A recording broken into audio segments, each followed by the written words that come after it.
it's Rod Fleming here in the Philippines, and today I would like to talk a little bit more about autogynephilia.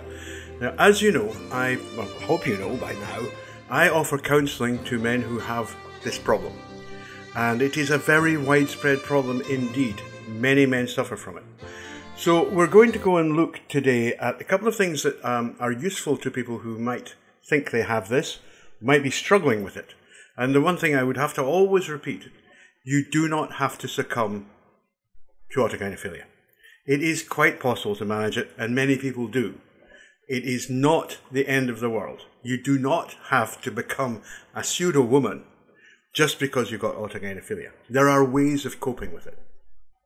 Now, one thing I want to talk about before we go into that, because that is really what I talk about in my one-to-one sessions, is how individuals can cope with autogynephilia, is the mechanism through which autogynephilia really takes root. And to understand that, you need to look at sexuality, male sexuality. I have also started up, just so that you know, I've started up another Patreon resource, and this one is called, let me just call up the name for you. It's called the Psychology of Life, and it's at https://www.patreon.com/sexology, and I'll put that up in written form for you.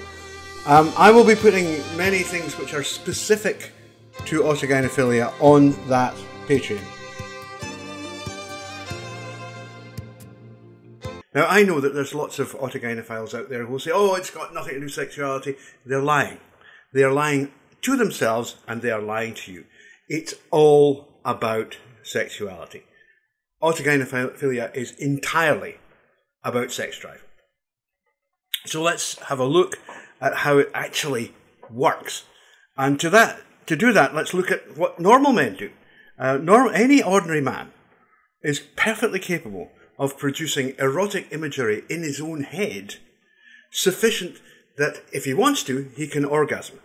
That is, he can masturbate and climax using the images that he is producing himself in his own head. Men do not need external visual stimulus. I'm not entirely sure what I'm allowed to say on YouTube, so we'll say that for the meantime.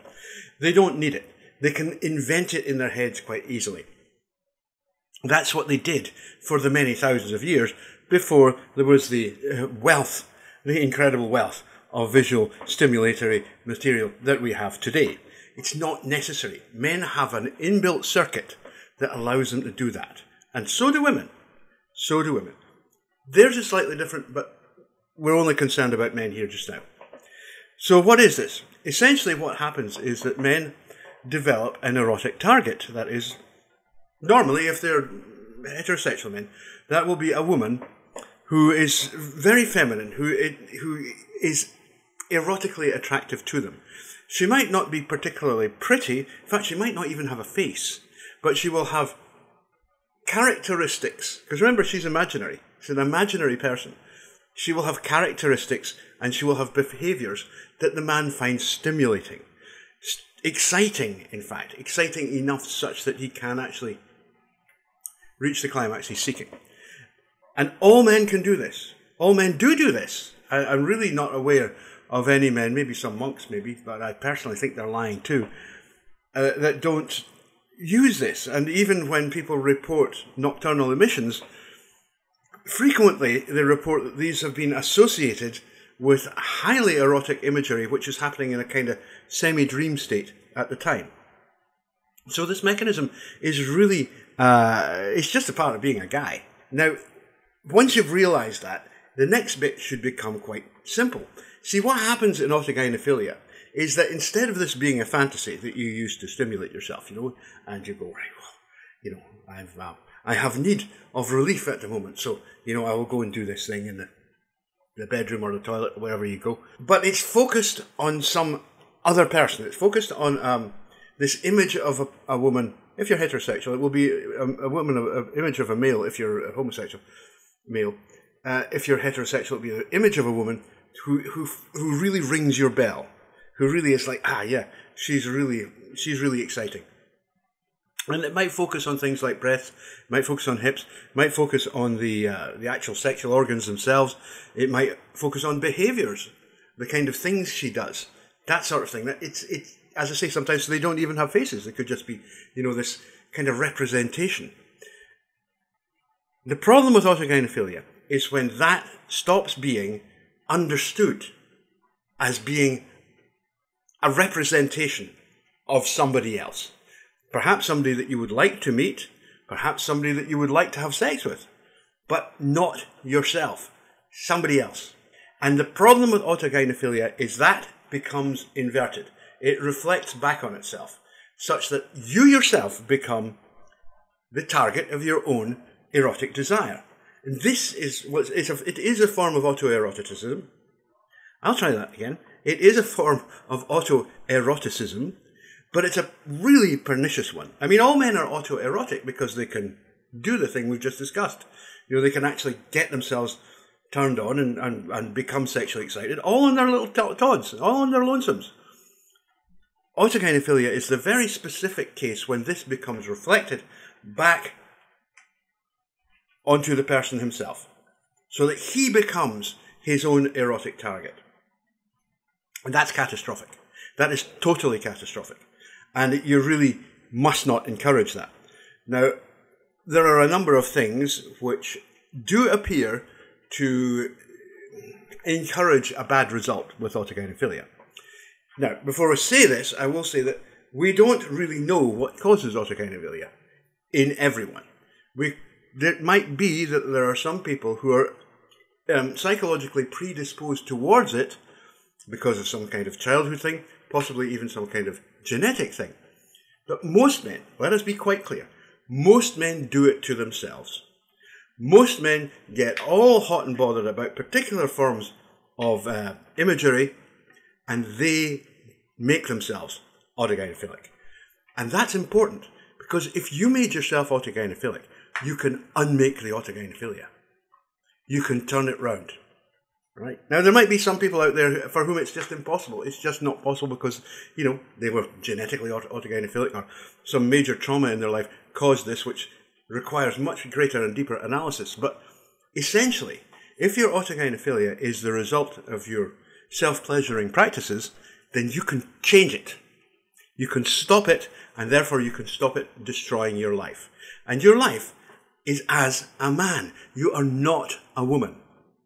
Right? I mean, yes, males can perform as women in society. There's loads of homosexual transsexuals who do exactly that, and they do it extremely well. Believe me, I know plenty of them. But in the West particularly, this tends not to be the case. And it's quite clear why, when you think about it for a minute. We know that homosexual males tend to be of a particular type. This is the feminine homosexuals, the real homosexuals. They tend to be slight, they tend to be petite, they tend to have particular mannerisms and all that sort of thing. Such that you can usually tell them just by looking at them. Mike Bailey got into a lot of trouble for saying that, but he was right. We're not talking about homosexual men here. We're talking about heterosexual men. And so they tend to be like all other heterosexual men. They're big, bulky, masculine. They do not have feminine characteristics in terms of movement, in terms of the way they present themselves. All of that stuff they have to learn, and mostly they can't learn it. It's just impossible for them to learn to do it well enough. There is a small percentage who can. But in my experience, and it is quite a lot of experience these days, they all transitioned in their adolescence, around the age of 14 to 16. That's when they changed. And they were taking hormones as early as they possibly could. And what that did was it stopped their masculine development and allowed this other character they'd invented to take over. But this is a very small percentage of people. And in any case, if you're much over 20, I mean, certainly if you're over 25, forget it. It's too late. You're already a man. So what are the things that men should not do if they don't want to get this, and it is, I shouldn't laugh because it is a pernicious and difficult to deal with condition. Well, the first thing is your sexual or your erotic stimuli. You need to go through them and be very careful of what they are. Because remember, when you use erotic stimuli, the way it's supposed to work is that you are supposed to see yourself as a man performing erotic acts with the woman whom you've invented in your head. You are not supposed to see yourself as the woman who's having erotic things done to her. And one of the problems with, shall we say, online and printed visual materials is that it's far too easy for men to identify with the woman. You don't want that. Men should not be identifying with the woman and, trying to figure out in their heads how she feels in sex and things like that. No. And, okay, so maybe there are some really strong men out there who can do that sort of thing and get away with it. But for most men, no, that's just a pathway to disaster. So you need to be very careful about what kind of visual stimuli you're using. And there are two particular types that anyone who has even the slightest inkling that they might be autogynephilic. And remember, these autogynephiles are typically very heterosexual. I call them hyper-heterosexual. They're super attracted to femininity, such that they turn themselves into something feminine. So one thing you have to be really careful is you don't want to be looking at anything that could make a woman look more like you. In other words, the transsexual porn, that stuff, the SHEMALE stuff. Do not go near it. Do not touch it. Don't use it. Do not use it at all. Go for the most completely vanilla sex imagery that you can find. Don't use any of that stuff. I'll come to a problem with that in a minute. The other types, there is a particular category of visual stimulus, which is often goes under the heading of sissification or forced feminization. And in this, men are turned into women and then humiliated. Right? Now, it's utterly disgusting. It's horrible stuff. I've unfortunately occasionally looked at some of this so that I can tell you people, and it is it's totally pernicious. It's horrible. And most of the men I've spoken to who have severe autogynephilia, that's when it really went wrong. That's when anything went completely square-shaped when it should have been round. Because what happened was, they'd already been using maybe the SHEMALE stuff, and then they discovered this sissification stuff, and they were very quickly hooked. And that really triggered very severe bouts of autogynephilia. So you don't want to go near that stuff. You don't want it on your phone. You don't want it on your computer. You want it blocked so that it can't be seen. I mean, quite frankly, I'm a libertarian. I believe in, in freedom and all the rest of it. But I just do wonder what exactly we have all this stuff for. Is it just to turn men into autogynephiles? It certainly looks that way. So you definitely don't want to go anywhere near any of that stuff. And any program in which you are going to try to control your autogynephilia requires that at least is removed. Now, as to self-pleasuring itself, you can't just stop. I hear all the no-fap stuff and good. We've been listening to them for years. They don't know what they're talking about. They make it all up as they go along. All men actually do need to get sexual release. You do need to do it. Suppressing that is injurious to your health, right? So what you have to do is learn how to do it safely so that it's not encouraging this autogynephilia, or anything else that might be completely horrible out there, and there are plenty. See, what happens is that in the business of self-pleasuring, what will happen is that men become burned out. You use a certain kind of stimulus, and it's like, after a while, it's like, that's not really strong enough. That's not really getting me. And then you tumble, you might be watching whatever kind of stimulus, and you stumble across something else, and you go, oh, wait a minute. Oh, that's exciting. You're now on a path towards things that could be very dangerous. I have also started up, just so that you know, I've started up another Patreon resource, and this one is called, let me just call up the name for you. It's called the Psychology of Life, and it's at https://www.patreon.com/sexology, and I'll put that up in written form for you. I will be putting many things which are specific to autogynephilia on that Patreon. You don't know what the end of that path is. So what I'm saying to you is, even before you have any inclination of autogynephilia, men, all men, you need to consider very carefully what it is that you're consuming in terms of visual stimulus for self-pleasuring. Because some of it is downright bloody dangerous. Some of it could kill off your masculinity. It could actually destroy it. You can never be a woman. If you're over 25, there is no hope for you. You can't be a woman, right? So what you'll become, as Ray Blanchard so eloquently put it, if you go all the way through this procedure, is you will become a man without a penis. Right? That's all. That's all you will be. You will not be a woman. Nobody will take you seriously. You will never be a woman. You'll be GameStop boy. Even if you keep the bits, you're going to be GameStop boy. You're not going to be, you're not going to be Sophia Loren or whoever else. You're not going to be some gorgeous idol that everybody goes, oh my God, isn't she beautiful? You're going to be a man in a dress, and everybody is going to know that you're a man in a dress. So you really need to do something about this and stop it. It's not the only thing that you should do. There are other things, and I'll cover them.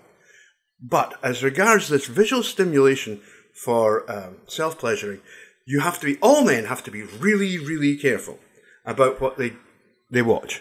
And I would say to all parents, if you find any of this stuff on any of your children's phones or on their computers, take the phone away. Lock it out. Make sure that he cannot get access to it. Because where he's going is not somewhere you want him to be. Autogynephilia is not a good result. It's a really bad result. It's not a good thing. Men turning into pseudo-women, it's not a good thing. These are not HSDS. These are not the cute, pretty little transsexuals that you think, who wouldn't, they honestly are so cute, it's ridiculous. We're not talking about them. They're homosexual. They are the way they are so that they can attract men. But we're talking about heterosexual men here. Men who continue to want women. I had a conversation this morning with one who was saying, oh, it's awful because I keep getting rejected. Even transsexuals reject me. Why? Because this person is actually an autogynephile who has transitioned. Right? So she's sending out the wrong signals.